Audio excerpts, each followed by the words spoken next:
So hi, we're on to lesson 2, multiplication, and we're going to use the objective today, multiplication through the grid method. Now I love the grid method, it's one of my favourite things in maths to use. So I'm going to take you through it in the slides and then we're going to jump onto the big board and run through a couple together, because once you've got the grid method down, you can solve any multiplication calculation. It's fantastic. Okay, so the grid method works by partitioning numbers, by breaking numbers up to make it a little bit easier for ourselves, and then adding them together. So for example, this example is the calculation is 15 times by 5. So what I do is I draw myself a grid. Along the top, I partition my first number, so my 15 turns into 10 and 5, and then I've got my multiplier here, so I'm timesing it by 5, so that goes here. So these are the boxes that I'd need to draw. Then what I do is I do my calculations separately. So I do 5 times 10, so I times that number by that number to get 5 times 10, which gives me 50. My answer goes in here. Then I do 5 times 5, and then that gives me the answer 25. And then what I do is I add them together to get my 75 as my answer. So what I'm doing, instead of doing 15 times 5 in one jump, in one go, I'm doing it in 2 steps to make it a little bit easier, because multiplying by a multiple of 10 is always makes life a little bit easier for us. Okay, so when that it works with quite simple calculations.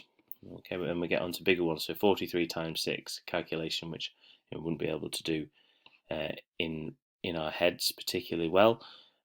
So instead, what we do the grid method. It's exactly the same method as before. We set out our grid. Okay, we've got our multiplier times by 6, our multiplier here, and along here we break our numbers up into 40 and 3 instead of doing 43. Then I can do 6 times 40, which is easier because what I can do is I can cover that 0 up, and I could do 6 times 4 and then put the 0 on. So 6 times 4 gives me 24, and then put my 0. Always important to put that back on. And then I can do 6 times 3, which gives me 18, and then I'm adding those together there. Okay, another example, last example we look at before we jump on the board. I've got 147 times by 4. Works in exactly the same way, but the grid is slightly longer this time because I'm breaking it down into its hundreds, its tens, and its units. And my addition calculation at the bottom is a bit bigger as well because I've got 3 numbers to add.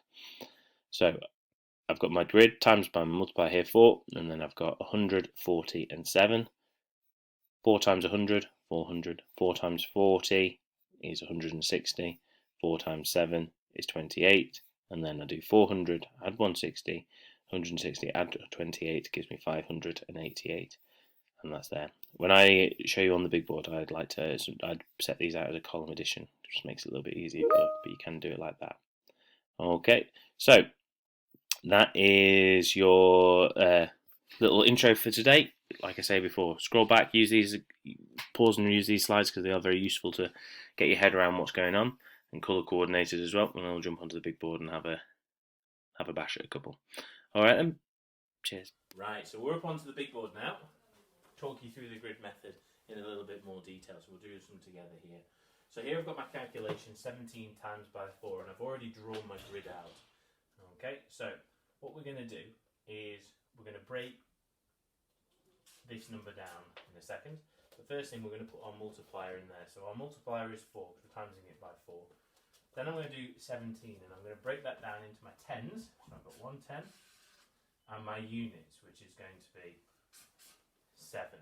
Okay, but then what I'm going to do is I'm going to times 4 by 10, which gives me 40. And I'm going to do 4 times by 7, and I'm counting my 7s. 7, 4, 7, 14, 21, 28. Okay, so then instead of having to do 4 times 17, which is difficult, I'm breaking it down and I'm doing 4 times 10, which I can do quite comfortably because it's a multiple of 10. And then I've got 4 times by 7, so which I can do as well. It makes it a bit more manageable. Now what I can do is I need to add those together. I like to do it as a column addition. 40, 28. You may be able to do it mentally in your head, that's fine if you can. Okay, but 0 add 8, which is 8. 4 add 2, which is 6. So my answer is 68. Okay, slightly more difficult calculation now. So I've got 124 times by 5. Again, I've drawn my grid. Oh, my me, we're losing things.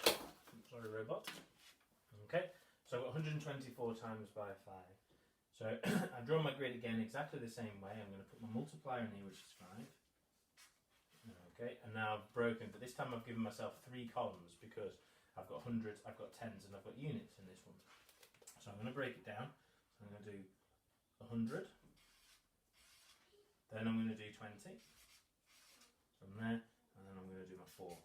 So I've got 124, same here, but I've broken it down. So now I can do 5 times by 100. So I've got 100 times by 5, I know it's 500.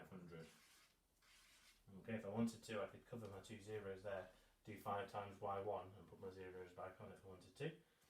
5 times 1 is 500. 5 times by 20, this time I could do 5 times by 2 and put my 0 back on, which would give me 100. 5 times by 4 gives me 20. Okay, so there's my grid method calculation. So instead of doing 5 times 124 times by 5, which can be difficult, it's going to be hard to do mentally, I've broken it down into those 3 different sections. Now all I need to do is add them together, and again I'm going to do it as a grid column addition. I could, if I wanted to, do it in my head. Okay, 0 add 0 add 0 is 0, 0 add 0 add 2 is 2, 5 add 1 is 6, 620. Okay, so there is my calculation.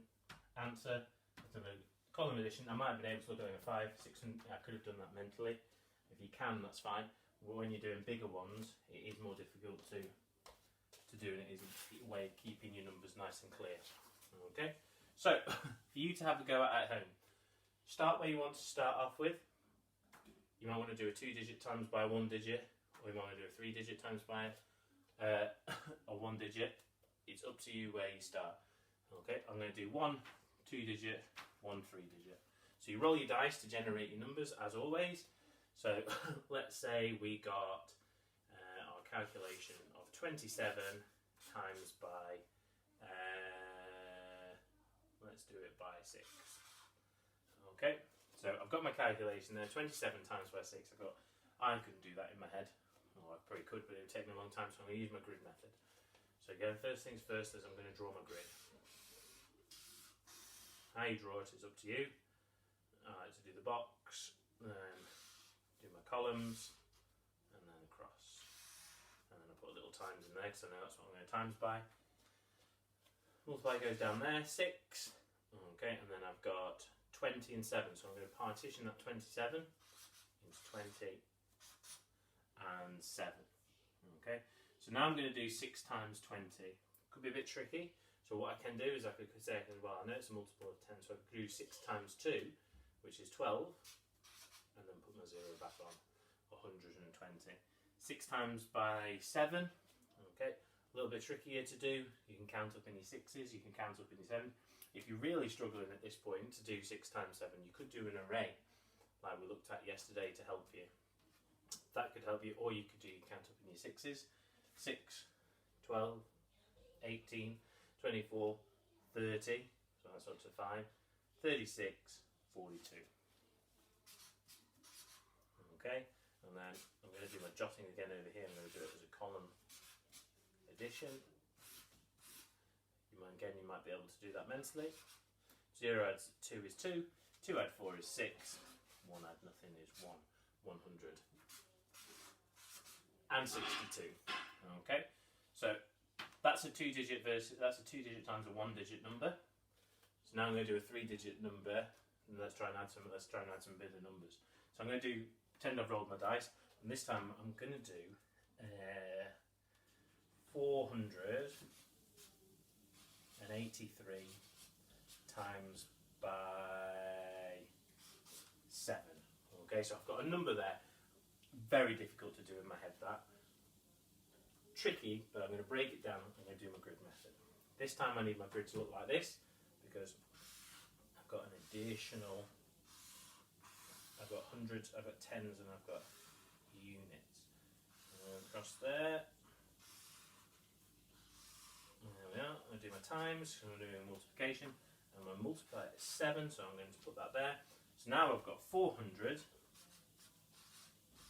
I've got 80, and I've got 3. Okay, keep it nice and clear, keep it nice and big so you can see what's going on. So now I've got my 400 times by 7. Okay, quite a tricky calculation that.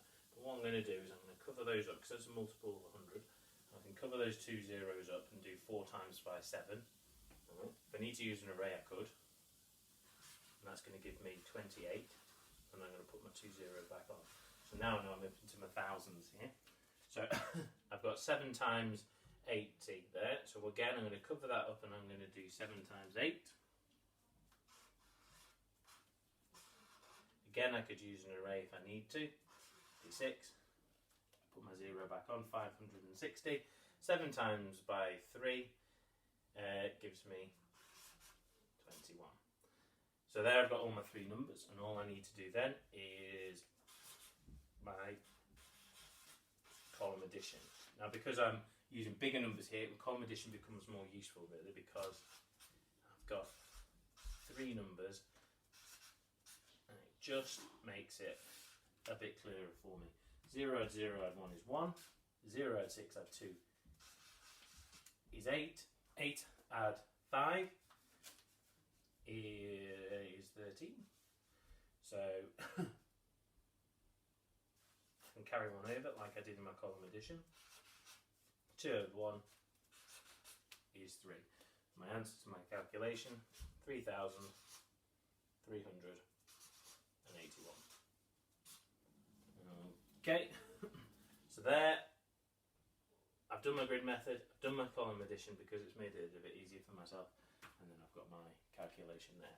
So when it comes for what you're doing now, okay, scroll back, look at you can use these, pause it on these and look at these, or you can use the slides at the start.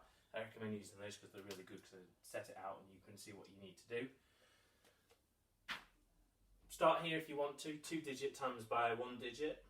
Okay, tomorrow we're going to look at longer multiplication grid method, so we're going to move it up a notch from this. But this, I love grid method, I love the way it works. It makes it so much clearer, so much easier. So, start with 2 digit times 1 digit if you want to. If you're feeling more confident, do 3 digit. Again, if you're using 9-sided dice, you're more likely to get some more challenging numbers in there. And maybe you might get a 0 as well, and how that might affect it. It's up to you. Maybe have a look at that, have an investigate onto that. If I've got a 0 in my number, what difference does that make? You should be able to, you can use the same method, but it might look slightly different. Okay, so yeah, have a go, see how you get on with those, and we'll see you tomorrow for some grid method part 2, harder or tricky. Alright, cheers.